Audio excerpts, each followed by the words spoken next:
All right, hello everyone. Welcome to Elijah of the Talmud with Rabbi Silber. Today is the second class in this three-part series. If you're just joining us for the second part and you want to catch up on the first one, you can do that on our Facebook page at facebook.com/Drisha Institute/videos. Also note, which I'm also posting in the chat. It's a pleasure to learn with everyone this afternoon or evening, depending on where you are. And we will be learning today from a variety of sources. There isn't a main source packet, so I'll be posting the links for what Rabbi Silber is reading from in Sfaria, as well as sharing it on screen. Good afternoon, Rabbi Silber. Okay. All right. So we started this three-part series on Eliyahu, the image of Eliyahu in the Talmud. That's the subject. Eliyahu is a very big topic. There's Eliyahu in the Tanakh. There's Eliyahu in the Talmudim. And there's Eliyahu in the Midrashim and folklore and some of the Zmirot from Motzei Shabbat. There are many Eliyahus. It's a gigantic topic. But our focus of these three sessions is Eliyahu in the Talmudim. Last week we saw the story of Anan, Rav Anan, and the context over there about sugis about taking bribes. And of course, I'm not going over that again, but Rav Anan had a situation over there. Not that he took a bribe, he refused to take a bribe, actually. But he did something which caused indirectly, because he was misunderstood, caused someone else to act with some amount of favoritism towards a particular litigant in the case. At which point Eliyahu would regularly come and teach Rav Anan, stop showing up for a while. Rav Anan fasts and prays. Eliyahu returns to teach him, but when he returns to teach him, Rav Anan is embarrassed or ashamed. And he goes inside a box, and Eliyahu teaches him when he's sitting in this box. That's the Gemara in Ketuvot, and we discussed that last week. And it's a well-known story about Eliyahu. And now we have another, probably even more famous story of Eliyahu that I wanted to begin with. And this is not in the Talmud Bavli, it's in the Talmud Yerushalmi, as it's known.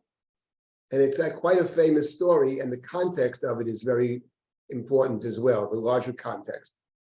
So I'll read it to you. It begins, it's towards the end of the 8th chapter of Tractate Trumot. It has nothing to do with Truma at all. And it's a text that is often quoted in other contexts, and you'll see why in a moment. So it's not at the end, it's towards the end. You got to scroll back. Siot b'nei Adam, shahayu mahalchim baderech. Hagu lahem goyim, v'yanu tnu lanu echad mikem, v'nara goto, v'yimrav, harei anu hargim et kulchem, afilu kulan ne'rogim, lo yimasru nefesh achat miYisrael.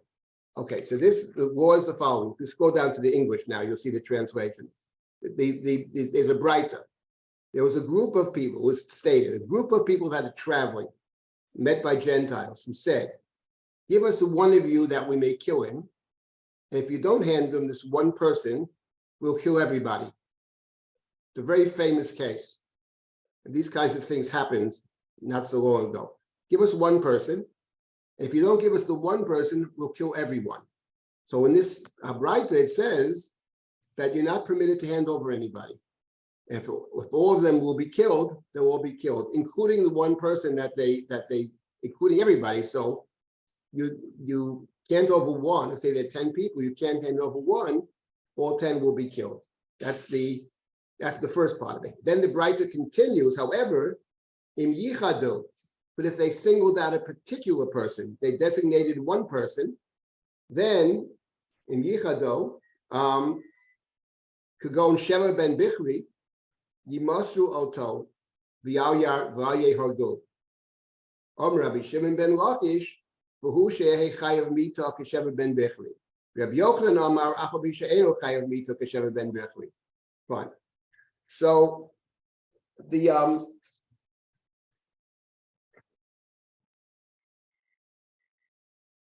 so this is the famous dispute. Famous dispute, according to one view,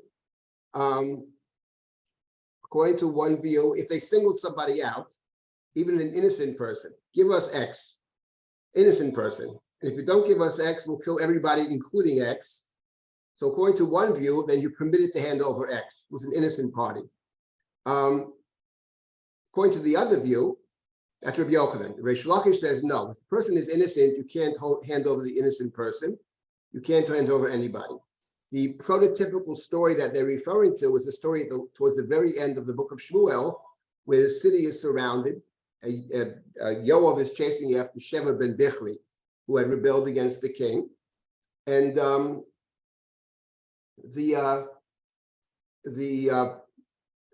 the town is surrounded, and Yoav and a woman stands up and says, well, what do you want? You can't destroy a city. No, we don't want to destroy the city. We want Sheva ben Bichri, who rebelled against the king. So the woman says, wait here. And they kill this person, Sheva ben Bichri. They throw his head over the wall, and Yoav goes home. The dispute in the Yerushalmi, famous dispute, is the case of Sheva ben Bichri was permitted to kill him. But why? It's because they singled him out. Because he's going to die in any event. The presumption is the whole town will be killed. So he dies either way. So according to one view, Rabbi Yochanan, okay, so to kill him, because in any event, he's dead. And this way you save the rest of the town. Reish Lakish says no. The case of Sheva ben Bichri he was a wanted criminal. He was wanted by the king. He rebelled against the king. He was fair game. But otherwise, you can't hand him over. That's the famous dispute. And this dispute, actually, which seems like very crazy kind of case, these situations arose in Europe during the Shoah. One of the Drisha dinners, I spoke about exactly this case, an actual case. Fine. So that's how it starts. So this is very well known. And by the way, just as an aside, there's a very important principle here. There's more than one important principle. But one principle is this. The Gemara actually in Sanhedrin talks about a different case. Someone came to Rabbi and said, the head of the town said to me, go and kill X. And if you don't kill X, I'm going to kill you. What should I do? So Rabbi said to him, you should be killed and not kill the other fellow. Who says your blood is redder than the other guy? Maybe his blood is redder than yours. In other words, you're not better than he is. What gives you the right to take someone else's life? No, you have to forfeit your own life under these circumstances. But the reason Rava gave is, who says he's better than you? Now that can't be the only reason for this rule, because in the case over here, that reason would not apply. Because it's not about who says he's better than you, because this individual will die in either event, because they're going to kill all of them. So it's not about one being better than the other. It's about handing over someone who's doomed to save everybody else. And even then, both Rabbi Yochanan and Reish Lakish agree you can't do it except if either they single somebody out. You have no right to make that choice, which person. Or not only that, according to the other view, only if he's guilty of something. But an innocent party can never be handed over. That's the dispute in the Yerushalmi in Trumot, very well known.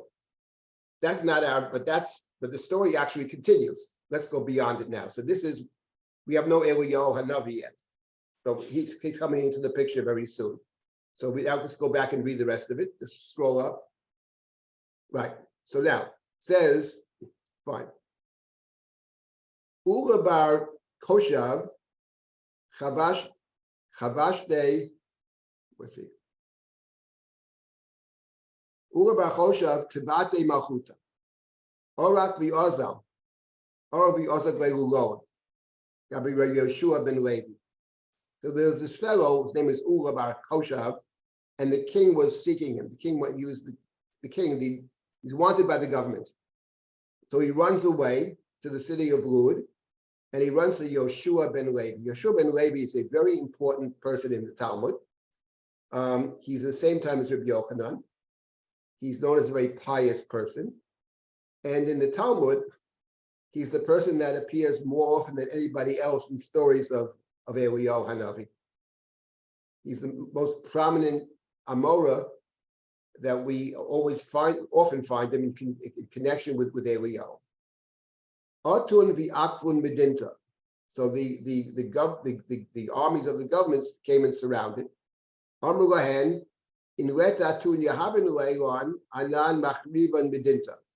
Exactly our case. The government said that if you don't hand him over, we're going to destroy the city. He's running to Lud, to the city of Lud. Yeshua ben Levi's there.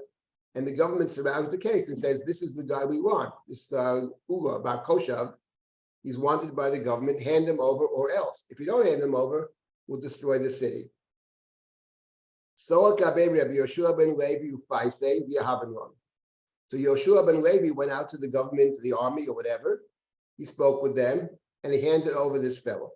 So he handed over Ula Bar Koshav to the authorities. Now the story continues. V'hava Eliyahu zocher latov yolif mitgalei ilavei v'lo itgalei. So it says that Eliyahu Hanavi, blessed memory, used to come and learn with Yoshua ben Levi, but after this incident, he stopped coming. It's very similar to what we saw last week with Anan. He's learning with this fellow, Yoshua ben Levi, one of the well-known and highly regarded Amoraim of the Bavli. But after this incident, he stopped coming. Some Kamot Somin, so Yoshua ben Levi fasted, many fasts. Vid Galei Ilave. And Eliyahu did then reappear to him. Amalei, Eliyahu said to him, Eliyahu said to him sarcastically, do you think I want to come to Misorot? A Moser is someone who hands over Jews to the authority. It's considered a very serious crime to be a Moser. And it comes up in the Talmud, in Talmudim, and it comes up also throughout Jewish history. In the Middle Ages, what do you do with Jews who are informing on other Jews? You know, there's a whole discussion about it in the Bavli, in the Talmud, and the Rishonim, etc. It's considered a serious offense, so serious that even when it's not only to be most fair to hand over people, which of course is the most serious, even to hand over property, to inform the government to expropriate property, etc. And the question is the limits of this rule, what constitutes Masira or not, is a big question. Comes up in many contexts. It could be a whole course in and of itself. But in any event, Eliyahu said to him, what? You see, I'm going to come and reveal myself and come and learn with somebody who's a Moser? Yoshua ben Levi, you're handing people, Jews over to the government. What do you say? I'm going to come to you? Or Male, Lo Mishnah Asiti? He says, what are you talking about, Eliyahu? I just followed the Mishnah. It's what the Mishnah said. When they surround the city, if they single somebody out, you can hand them over. That's what the Mishnah says. So, what do you want from me? I'm following the Mishnah. And here's the key word. Amalei. Eliyahu said to him, V'zo Mishnah HaChasidim? Do you think this Mishnah is the Mishnah of the Chasidim? Now, this obviously is a critical text in thinking about Eliyahu Hanavi in the Talmud Bavli. And the question is, what do those three words mean? V'zo Mishnah HaChasidim. He says, yes, you follow the Mishnah. But it's not my Mishnah, he says. This is not the Mishnah of the Chasidim. And here, this actually is a window, I think, to understanding the basic idea of Eliyahu in the Talmud Bavli. And I would add, throw the Yerushalmi in for good measure. What does it mean, Mishnah Chasidim? So here's the point, and here's the main point I wanted to make. It's a very simple point. The Eliyahu Hanavi of the Bavli comes under the general category of what we call here Chasidim. Within the Bavli, there are Chasidim, not to be confused with modern-day Chasidim. It's not the same thing. So some modern-day Chasidim may in fact be Chasidim, but the Bavli has a particular type that it calls the Chasid. In fact, throughout in the Talmud, there's a perek. There's one chapter in the Talmud which is called the chapter of the Chasidim. It's the third chapter of Tractate Tanit. A lot's been written about this. The Tractate of the Chasidim. The Chasid is a certain kind of person that walks in the world, but doesn't walk in the world the way the rabbis of the Mishnah walk in the world, because they're not Hasidim. The Hasidim walk in the world completely differently. And the third chapter of Tanit has stories about these various Hasidim. maybe the most famous of the Hasidim, but there are several of them, and they all come up in the third chapter of Tanit. We'll have an opportunity to look at one story in Tanit shortly, but probably the most famous Hasid is a fellow named Hanina ben Dosa. There are a whole range of these people. Hanina ben Dosa. Many of them, it's very striking, have the name Hanina or Hanan. Choni Hamagel. Choni, the circle drawer. His name is Choni. He's also a Chassid. Now the question is, what is it about the Hasidim? How do the Hasidim function? What are they actually about? So let me make a couple of general comments about Hasidim in the Bavli, and then we'll take a look at something in Masechet Tanit, and then we'll take a look at a Gemara in Masechet Shabbat as well. Maybe if we have time, one additional Gemara. So the Hasidim, there's certain things that are fundamental to the Hasidim.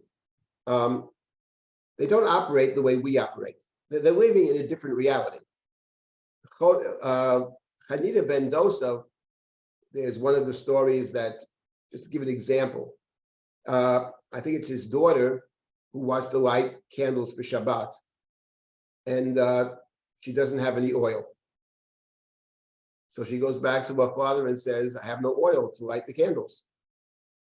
Okay, so use vinegar, doesn't burn. So use vinegar. Says vinegar doesn't burn. And his response is, what do you mean? The same one who makes the oil burn can make the vinegar burn. That sums it up, basically. They're not walking in the world the way we walk in the world. They're walking, they have a different relationship. They see God differently. They're functioning in a completely different world.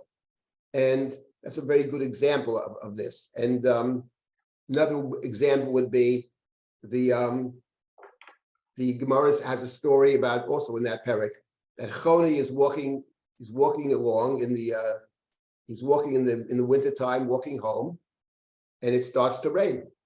He's caught there in the rain. He says, please God, make it stop raining. So it stops raining. And then when he gets home, he says, please God, have it rain, and it starts raining. And the people comment about Choni. When it comes to Choni, what good do the prayers of the high priest on Yom Kippur do? You know, in the Avodah on Yom Kippur, we are praying for rain during the year. And then if you remember in the Avodah of Yom Kippur, it says, and let not the prayers of the travelers come before you. The prayers of the overage Rachim, because when they're walking in the rain, they don't want it to rain, but it's good for the community to have rain. So God, let not the prayers of the travelers be efficacious. So the people commented, that prayer of the Kohen Gadol doesn't work in terms of Choni. In other words, the point about Choni is his relationship to God is completely different. And the Gemara has a whole range of stories about these Hasidim. And here's another element that relates to the Hasidim. The Hasidim have an otherworldly existence. Things like money, for example, they have no interest in it on any level. If money comes into if they possess money, they usually give it away, or they find some poor person to hand it to. There's another famous story in that third chapter of Tanit, where there's a fellow who is a chassid. So whenever he gets anything, he just gives it away. So the collectors, the charity collectors, when they see him, they actually run away from him because they know if they ask him, he'll give them everything, have nothing for himself. That's one of the qualities that the Hasidim have. Zero interest in anything material, no interest whatsoever. Their prayers are completely different. Choni HaMagel is the perfect example. Choni, the circle drawer. It's a mission in the third chapter of Tanit. People need rain. Choni draws a circle around himself and prays for rain. And it starts to rain a little bit. And Choni says, God, I didn't ask for a little rain. I asked for a lot of rain. We need a lot of rain. It starts to pour. And Choni says, that's too much. It's too much. We want the right amount of rain. So it rains, so the rain lets up and they get the rain. The Mishnah. And one of the Tanaim says in the Mishnah about Choni, if you wouldn't be Choni, I would have excommunicated you, because that's not the way one speaks to God. That's not the way one prays. But then he continues, but what can I do? You're like a child before his father. So in other words, the Hasidim basically have certain qualities. That's one of the basic themes of the third chapter of Tanit. And here's an additional theme of the third chapter of Tanit, which is a fundamental theme of the chapter, that the way we see the world is not the way it actually is. We may see something one way, but in point of fact, the reality is very different. Don't believe what you see, because there's a different reality. That's one of the pervasive themes of the third chapter of Tanit. And the point of it is that, the core point, is that these Hasidim, as I said before, are not walking in the world that we walk in. They have a completely different relationship to God. They're otherworldly. They are essentially ascetics, and they see things differently. Their behaviors are different. The whole third chapter, which is one of the most amazing chapters in the Talmud Bavli, the chapter of the Hasidim, it's about having a different way of seeing the world. And the claim that I make here is that if you want to understand Eliyahu Hanavi of the Talmud Bavli, you have to understand something. Eliyahu Hanavi for the Bavli comes under the category of what we would call Hasidim. He's a Chassid. He's a Chassid of the Bavli. By the way, the Hasidim sometimes do creep into the Mishnah. Eliyahu said over here, what are you talking about? I follow the Mishnah. He says, you think I'm going to come to you? Yoshua ben Levi is his favorite. You think I revere myself to those that hand over Jews to the government?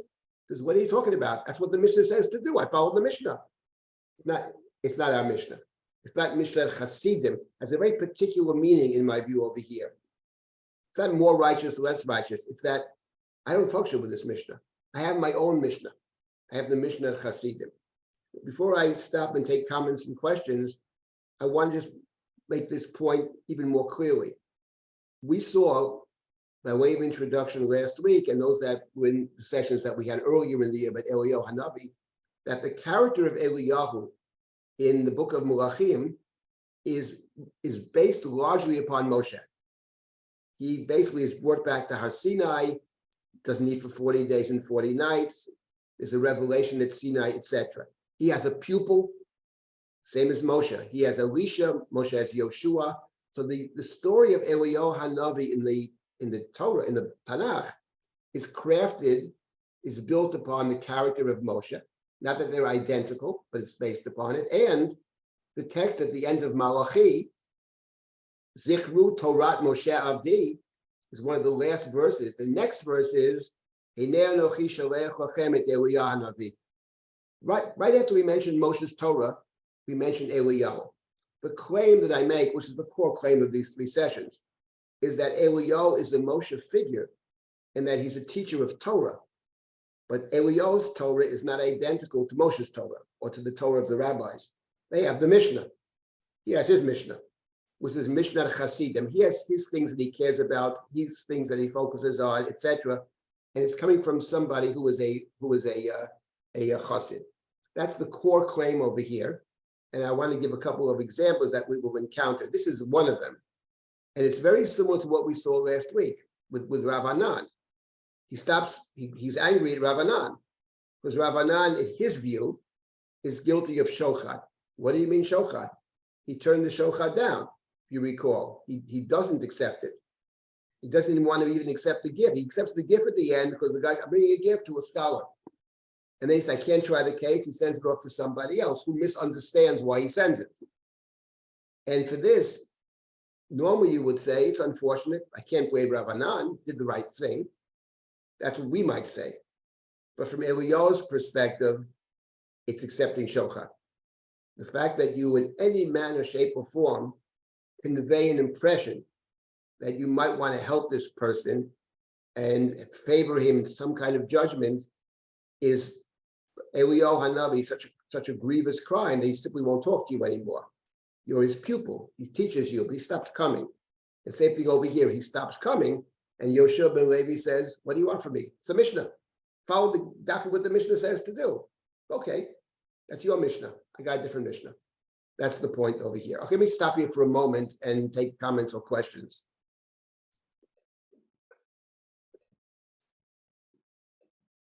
And if you're a participant and you can't see a way to unmute yourself, use the raise your hand feature and I'll make sure you can speak freely.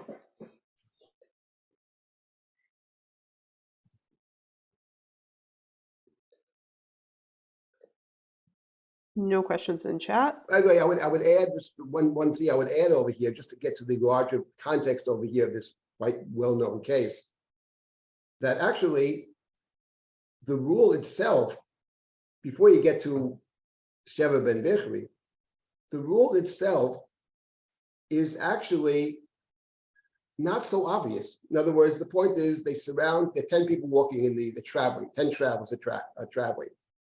And they're accosted by these marauders, by these wicked people who say, we're going to kill all of you, hand over one of you, or we'll kill you all. So the mission is clear. You're not permitted to do this, and they all die. That itself is not so obvious if you think about it from a logical perspective, because the person you're handing over is going to die anyway. You're not really taking a life in a sense. Nonetheless, you're not permitted to make that choice. Even though at the end of the day, if you had a call and you might say to yourself, listen, I can save 9 lives. I'm saving 9 lives. I'm saving 9 out of 10 people. Assuming these people they're going to follow through, but I potentially save 9 lives.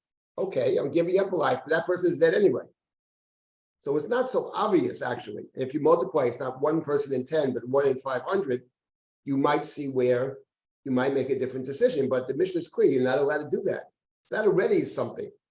And then there's even a further jump. And maybe only if they single the person out. And Bishloka says only if the person is actually guilty. But in the case over here of Yoshua ben Levi, the person is guilty. And the person is sought by the government. So Yoshua ben Levi says, I just followed what any rational person would do. I just followed the Mishnah. But for Eliyahu Hanavi, that's insufficient. That's not the way one behaves. No, you can't do that. True, the Mishnah says it. It's not Mishnah's Hasidim. Okay, let's move now to let's look at the Gemara in Masechet Tanit, that third parak of Tanit, which in fact is the parak of the Hasidim. It's called the chapter of the Hasidim, third parak of Tanit. Many have written about it. Actually, my wife Devorah has a long piece on that chapter, a terrific piece on it. Others have written on it as well. The chapter is extraordinarily interesting in terms of this idea of the Chassid. Let's take a look at one story from the third chapter of Tanit where Eliyahu Hanavi shows up.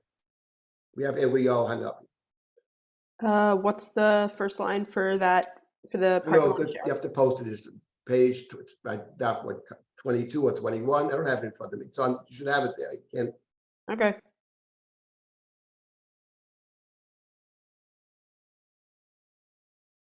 That's it, right there. You got it, right there. Okay, Rabbi Broka. Rabbi Broka.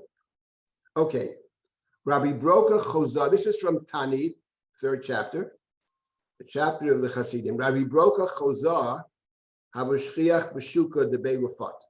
So there's a story of Rabbi Broka. Rabbi Broka Chozah, that's his name. He would often appear in the market, a place called Beit Rafat. Right.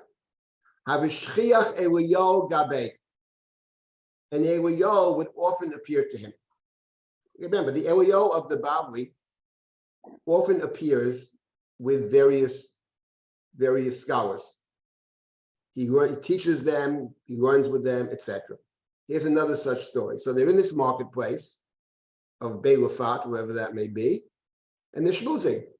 Amalei. So Rabbi Broka says to Eliyahu, Ika b'haishuka bar alma diati.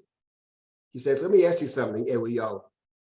Is there somebody in this marketplace who is destined to receive a big reward in the world to come?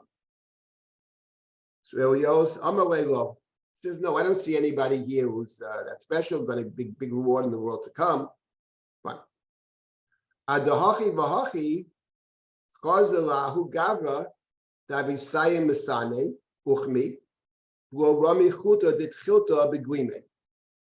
Then as he's schmoozing with the Eliyahu, he sees a person who was tying his shoes, is wearing black shoelaces, and he's not wearing tzitzis. He's not wearing chute de tchilta, refers to tzitzis. So the guy, he's not wearing his tzitzis, and he also wears as black shoelaces, which Jews don't wear.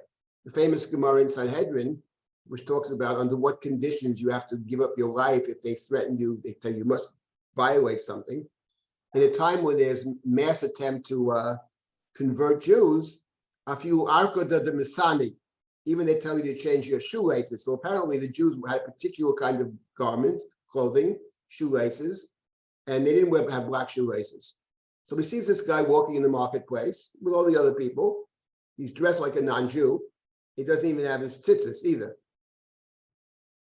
Amalei. At that point, Eliyahu says to him, Hi bar Amud Atiku. That guy over there, he has a portion in the world to come. That one. The guy without the tzitzis. And the guy who's dressing like a non-Jew. He's the one. You scroll down.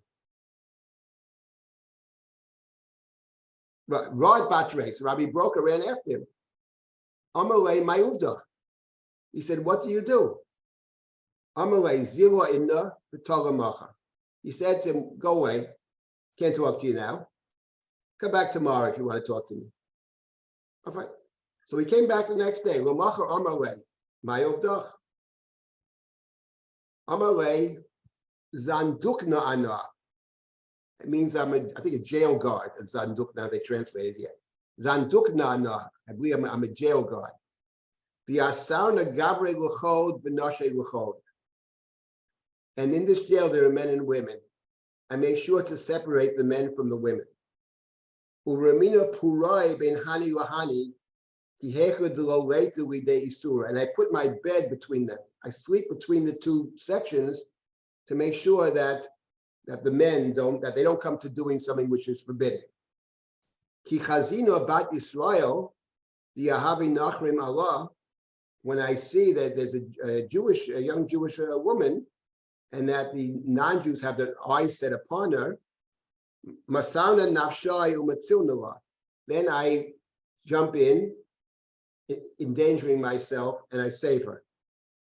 Yom Echad havet naro murasa gaban. One day there was a young girl, a betrothed young woman. The Yavba Nachri Menayu, and I saw that they were looking at her. Shakwi durdiya de chamra b'shadeilah b'shipula b'amri dashtanahi. I threw some red wine on her clothing. I said, she's menstruating, she's in nida. And they separated. Fine. This is fun. So this is the story. This is the fellow who has a portion in the world to come. Says, hey, that's the guy. Now the point is, what is clear from the story, and clear from this entire chapter, by the way, as I said before, what you see, and what the reality is are very different. This is the theme that pervades the entire chapter. Because when you see this guy, you say to yourself, who is this guy? I mean, he has a portion in the world to come. There's never a reference, by the way, to any kind of learning or scholarship. Not in these stories. It's the opposite, actually, that in this chapter, often the rabbis, classical rabbis, fail. And it's the simple people, who we think are simple, who are the heroes of the chapter. This is a perfect example of what you think you see and the reality of what you see are different. And the point of the story is that, well, there are a couple of points, but one of the points is that Eliyahu simply sees the world differently. He singles this fellow is very special. Now, what makes him so special over here? So let's see what is so special about him. So there's two things. First of all, he is very strict about sexual behavior. That you see straight up. He makes sure to separate the men and the women. That's a big theme in the chapter when it comes to the Hasidim. They're very modest and chaste in their own behaviors. And the second thing is that he also is watching out, in this case, for the women, that is to say, the ones who are prey to the others. The others are the men, the stronger, the Nachrim, or whatever it is. And he goes out of his way to protect them, even up to the point of Masana Nafshai Umatzil Nova. I'm moser nefesh. I endanger myself in order to save them. So this is the person that, from Eliyahu's perspective, this guy has a share in the world to come. And the average person, Rabbi Broka, who would often speak to Eliyahu, who represents the rabbinic mind, he couldn't possibly see this. He's quite amazed by this. Let's just read a little bit more. Scroll down. Let's read a little more. Yeah, scroll down, Kayla. All right, now let's go.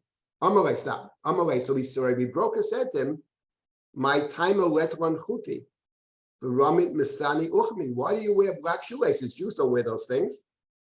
Amalei, ayalnov unefikno beni nachri. He says, I disguise myself. I present to the world as a non-Jew. I don't want them to know I'm Jewish. Because then I can hear what they're planning to do.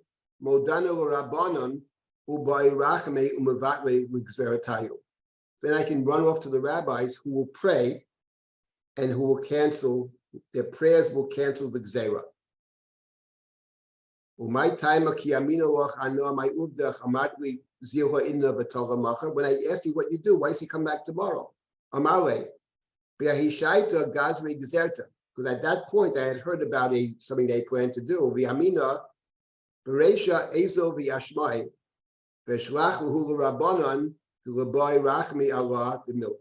I said there was an urgent matter which came up. They were planning some kind of decree against the Jews. I had to run off and tell the rabbis in order that they pray and the prayers will be answered and the decree will be canceled. And here there's another interesting point about the chassid, which is that the chassid actually relies upon prayer. We probably remember the Mishnah in Brachot, and this is a normal Mishnah actually. The Mishnah talks about prayer, about the Amidah, and the Mishnah says, very unusual, Chasidim harishonim, hayushoin shoah achad kodem tfilaton. That the Chasidim, when they would pray the Amidah, they would before they started, they would stand for a shah, an hour or extended period of time. And when they finished their prayers, they would also stop for an hour, to which the Gemara said, and they would pray for an hour, 3 times a day. The Gemara says, if they're praying 3 times a day for 3 hours, that's the whole day. It's 9 hours a day of prayer. How does anything else get accomplished? Which the Gemara gives the cryptic answer. That's why we call them Hasidim. The point is the reliance upon prayer, which is the theme that pervades the 3rd chapter of Tanit. Someone who is, as I said, living in a different world. It's a world of prayer. It's a world of looking out for those who are marginalized, whether they're scholars, whether they're just poor people, in this case, women who are under threat. You have to remember that the woman he's talking about is in jail. We're not talking about saints over here. The guy works in a jail. So the people he's protecting are presumed to be, they're in jail for a reason. It's not just innocent people thrown into jail. Some may be innocent, but I don't think we can assume that these are simply innocent people. So for the standpoint of the Hasidim, maybe they feel that who is really innocent anyway? You can see with Eliyahu Hanavi has the rabbis aren't innocent either, right? No one's innocent. By the way, there's a lot of discussion about the 3rd chapter of Tanit in terms of the view of the world of these Hasidim and some of the core Christian teachings. There's been a lot of discussion about that, and there's no question that there is, certainly within some of the early Christian writings, some very strong parallels between the Hasidim on one hand and some early Christianity on the other. It is extreme, there's no question about it, and it's in certain sense a rejection of the world. So my point then is that Eliyahu Hanavi, who appears in these stories, we'll come to another story in a moment, it's a different way to see the world, and I would call it the Torah of Eliyahu. And I believe that for this reason, I'm just guessing, this is a guess, I'm no scholar of Kabbalah, but within the world of Kabbalah, the Kabbalists, and we have many examples of this, where the Kabbalists rely upon something called Gilui Eliyahu. There's a revelation of Eliyahu. Eliyahu's telling them what to do. And it strikes me that Gilui Eliyahu, for at least some of the Kabbalists, if not all of them, is a way of saying that we have a Torah. Moshe is the one that gives us the Torah. Moshe gets the gift from God and teaches us the Torah, gives us the Torah.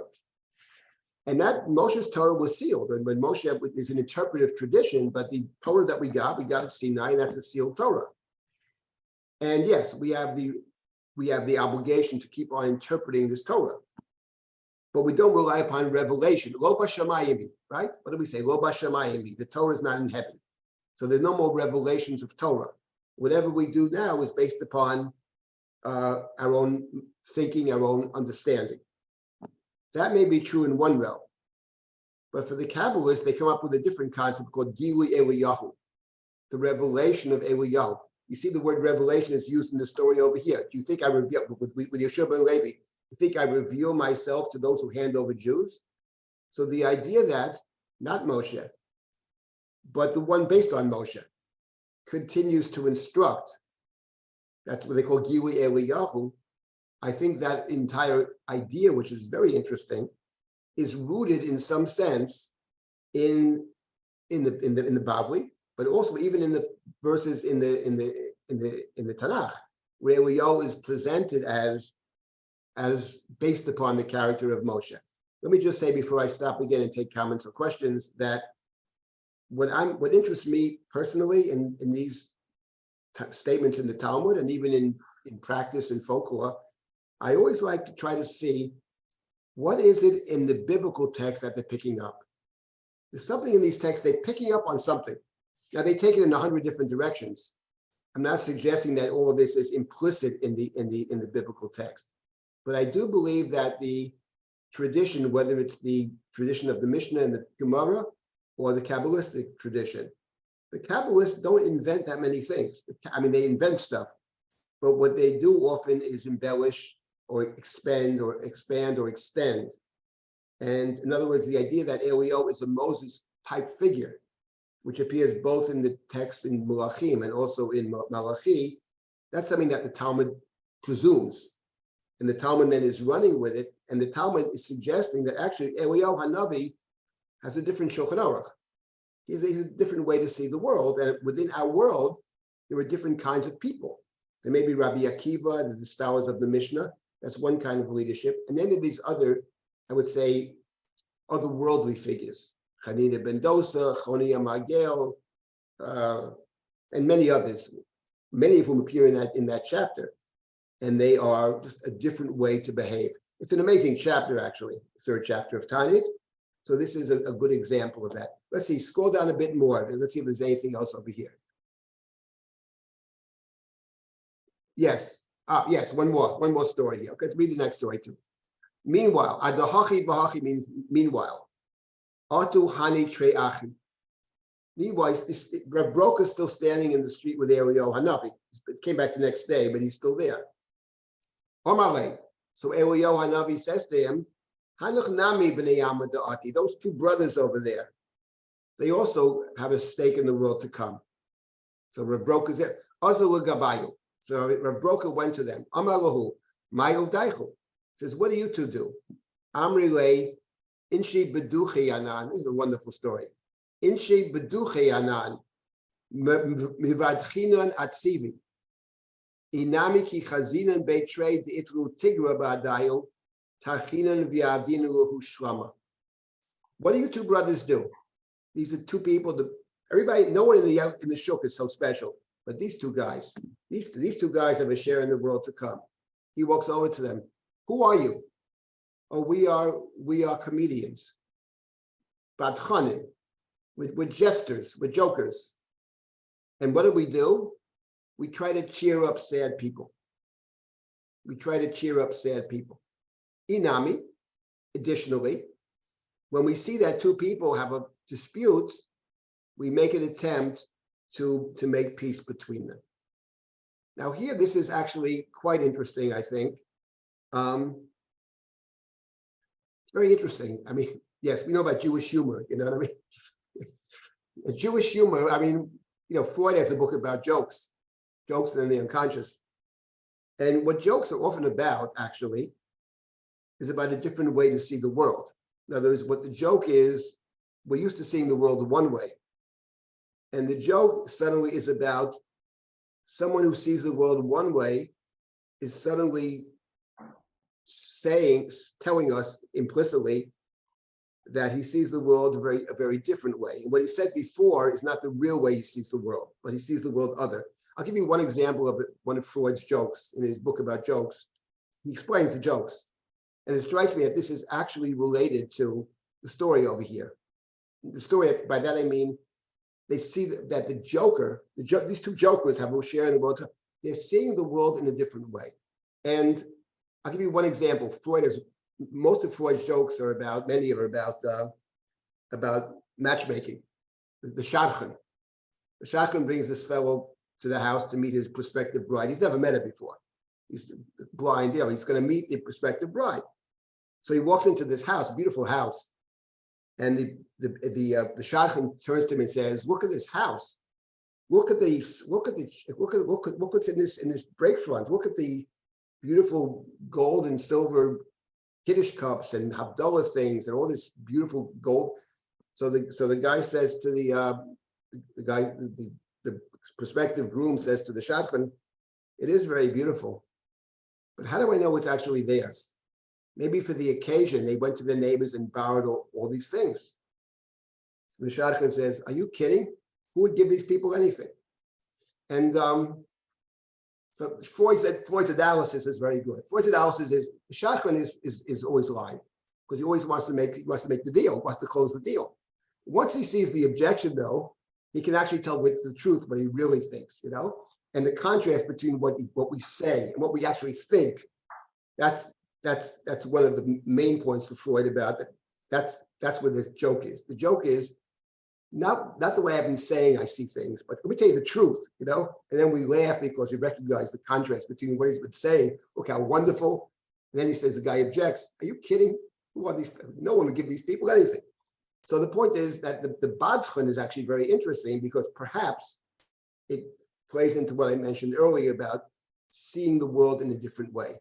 And they're cheering up the people that are sad. So that's the point, to help the people that are down and out. That's the Eliyahu of the Bavli. And then we have something additional, which is very striking, which is, and they say, and when we see two people in a fight, we make an attempt to make peace. And here I think what the Bavli is picking up on is the Eliyahu that appears not so much in the book of Mulachim, but the Eliyahu that appears at the very end, the last verses of the book of Malachi. "Hinei anochi sholech lachem et Eliyahu hanavi, lifnei bo yom Hashem hagadol v'hanora," the last verses, and it says, "Ve'yeshiv leiv avot al banim v'leiv banim al avotam." He will reconcile the parents and the children. So the Eliyahu hanavi, who someday will find a way to reconcile, it's lav dafka parents and children. It can be that. It can be any other kinds of disputes. And sometimes these disputes are very difficult to reconcile. We see no way to reconcile them, actually. But the Eliyahu of Malachi, with the last verses of our prophetic writings, the last verses of Malachi is the last prophetic book. And here, when we see two people, they didn't invite us. We put ourselves in the situation. Tarchinan, we worked very hard to make peace. So the idea of this is the one that Eliyahu says, this is very special people. They go out of their way to console the people that are sad. They go out of their way to try to find a way to reconcile people. And they do this with jokes, with gestures. We know the gesture often speaks the truth, but the gesture speaks the truth in a way that can be accepted. It's only a gesture, but there's a truth to it. So this is actually, of course, in the same chapter, in the third chapter of Tanit. And I think it's, again, picking up on something that we see about Eliyahu, if not in the book of Mulachim, which certainly takes on a different role, but in the book of Malachi. Before I just stop to take comments or questions, I would say that the Eliyahu of the Bavli and the Yerushalmi We can see this straight up. He's not a warm, fuzzy person. That's totally not right. He's as he is in the Tanakh. He's an extreme. The Hasidim are extreme. These are extremists. They're just operating on a different wavelength. So he is extreme, but he doesn't have the. And he also obviously has a bit of a temper, because when you cross him one time, he doesn't come back. He stops teaching. He can get very angry. He has a real temper. You do something he thinks that's not right, he doesn't come. And finally you pray, he comes back. I'm going to come back to informers, he says. Talking to his best friend. Informers, Masorot, and Nigla. But you see over here that, you see that basically they're picking up on what his view of the world is. And the people that he respects are those people that are defending those that are powerless, whether they're women in very dangerous situations, whether they're people that are very depressed or sad, whether they're poor scholars. I'll mention one story that I did make a photostat of, and then I'll stop and take comments or questions. We all know the story of Rabbi Akiva. So there are different versions of the Rabbi Akiva story. In Tractate Nedarim, he marries his Rachel, his wife, and his father-in-law objects, because Rabbi Akiva is not a scholar and whatever. It seems to be rather down and out. So his father-in-law was like one of the richest people in Kabbalah Savua. He sort of refuses to give him or his wife any money. So they're sleeping inside a manger in a barn, and they have no blankets or anything like that. So they're sleeping there, but there's some straw there. So they're sleeping on the straw. And also somebody knocks on the door and they're really down and out. Then somebody knocks on the door. It's Eliyahu Hanavi, disguised as somebody else. He opens his disguise. Says, excuse me, we really, me and my wife, I think he says his wife, I don't know if he's ever married, but he says, me and my wife, if you could please spare some straw for us. We have no straw to sleep on. At which point his wife says to Rabbi Akiva, you see, the people worse off than we are. We're not so bad. And that's what she says to him. Why don't you go learn for 12 years? That's the story. So he actually is the one who encourages, as it were, Rachel, Rabbi Akiva's wife. She says, no, it's not so bad. We're not so bad off. Why don't you go learn? And she sends him off to be becomes Rabbi Akiva, the great Rabbi Akiva. So is Eliyahu also. And he disguises himself as a very poor person. And he's concerned about, he sees the great potential in Rabbi Akiva. And he comes in there and says, can you spare a little straw? It's another story of Eliyahu. There are many, many stories of Eliyahu Hanavi. I want to get to one more. How much time do we have here? It's 2 p.m. It's the top of the hour, and there are people with questions. Let's stop and take some comments or questions then. All right, I'm just going to share 2 quick ones from chat. First, a note from Elena Lubin saying that Eliyahu is not a warm, fuzzy person. I wouldn't imagine a jail guard would be either, and comedians generally are not either. Right, I would imagine he's not also, right. And from earlier in class, Jack Wasserman asks, is Eliyahu like a, quote, grand chassid, different from other chassidim righteous people? Well, my point about the chassidim is, I wouldn't translate righteous people. I mean, they are righteous in a way. You know, I knew a modern day chassid, actually. I call him a modern day chassid. He died a few years ago. His name was Menachem Fruman. If you knew Menachem Fruman, he was a rabbi of Tekoa. He lived on a different wavelength. He simply lived on a different wavelength. He's a guy who had to go to Haifa. He's in Tekoa. He walks to the Trampiyada. He has no money in his pockets. Zero. He stands there, and somehow he's going to get to Haifa and get back. He's got to go to Haifa. Not a shekel in his pocket. Walks there, maybe he's wearing his tefillin. And you know what? He always got there. He always got back somehow. Don't ask me how. But the point is he a right winger? Is he a left winger? He's not a right winger or a left winger. He's a chassid. He sees the world in a different way. He's not functioning the way we function. And that's what I'm talking about. It's not, Rabbi Akiva was a righteous man. And he had some Hasidic leanings too, by the way, but he's not a chassid. Chanina ben Dosa is a chassid. Right with the vinegar. Doesn't burn. What do you mean doesn't burn? The one who makes the oil burn will make the vinegar burn. What's the difference, right? He's bitten by a snake and the snake dies. Woe to the snake that bites Chanina ben Dosa.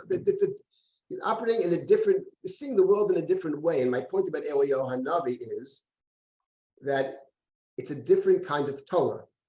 I will get to this next week as well. And then I wanted to get back to, it's a big topic. So I wanted to get back to a different piece of Eliyahu. But the main piece I wanted to emphasize was that he's based on Moshe as a kind of lawgiver or teacher of Torah. But the Torah that he's teaching is not the same as what we call Torah Sheba'al Peh. He has a different Mishnah. He has the Mishnah as Hasidim. And when you read the stories of Eliyahu, you begin to get a sense of what he actually values, what for him is central to he understands the religious life. And it's not identical to, there are points of tangency, it's related, but it's not identical to the standard Torah that we would speak of. So my point about, I would say he's a chassid in the sense of the Talmudic sense of a chassid. And there are the different stories. Maybe next week we'll end with, I can't sing over Zoom, but on Motzei Shabbat, of course, we have Mulav Malka. And one of the critical figures of Mulav Malka is Eliyahu Hanavi. And one of the songs that's typically sung, and there are several very good nigunim for it, is a little poem that's recited by many Saturday night, Ish Chasid Haya. Ish Chasid Haya. If we were together in a room, I would actually sing it at the end because it's a perfect story about Eliyahu Hanavi. How he watches out there's the poor person and the poor scholar. How he watches out. And there are other pieces to it as well, which we'll get to next week. So I'd say yes, righteous, yes, but in a particular sense of righteousness of the Ish Chasidiyah. So next week, I have to figure out what we'll do next time. There's one more Gemara I wanted to show you, which again is the same idea of is a different kind of a Mishnah. And then we'll talk about some other element of Eliyahu. There are actually many elements, but one of them is the person who was a bridge between earth and heaven. That's the Eliyahu Hanavi. Maybe we'll get to that piece of Eliyahu next week. And there are other things as well. Okay, so we'll stop at this point. Are there any comments or questions? Anything else? Is it possible that as in this last few psukim in Malachi, that it is a tension between chukim and mishpatim? It's a tension between absolute din and chesed. It's the tension of the parent and the child, where what is absolutely wrong, and if you don't find that balance, then v'hikesi et haaretz cherem. So somehow or other, Elijah's role is to find a way, I think, also to bridge that essential tension between absolutes, total right and wrong, and humanity. Right, but I would say that I agree with that, and we'll see that there's actually a Mishnah. It's interesting. Malachi is the last prophetic writing. The last Mishnah, as we have it, is Tractate Eduyot, and the last Mishnah in Tractate Eduyot is about Eliyahu Hanavi. I don't think that's an accident. I would say one thing in terms of what Chaim's comment is, and that is that I agree that is the sense one gets in the last verses of the prophetic writings, Peshiv Levavot Abanim, but you certainly don't get that sense of Eliyahu when you read the book of Mulachim. You have over there a person who is very clear about right and wrong. People are idolatry, there's no rain. He makes this pronouncement in the very beginning of his career. No one told him to do that. No one asked him to do it. It's all black and white. And I think what he learns within the biblical text is that the world is not black and white, that it's much more complicated than that. And maybe the rabbinic tradition picks up with that and moves them to a different place. But next week, unfortunately, the last session, but we'll see what we can do in terms of addressing this issue and then looking at this other part of the peacemaker, which is what he becomes. And he appreciates these two brothers. It's interesting, it's two brothers, by the way, because what is in the book of in our tradition in Breshit, where are the great conflicts? They're between brothers, right? The first brother, Cain and Hevel, Joseph and his brothers, Yaakov and Esau. So in the Chumash, brothers is where you have the conflict, actually. And these are two brothers who managed to find a way to actually get along, which certainly in the Torah, it's very difficult to do that. Joseph and his brothers is a story that it's all about brotherly conflict. But we'll pick up next week with this idea.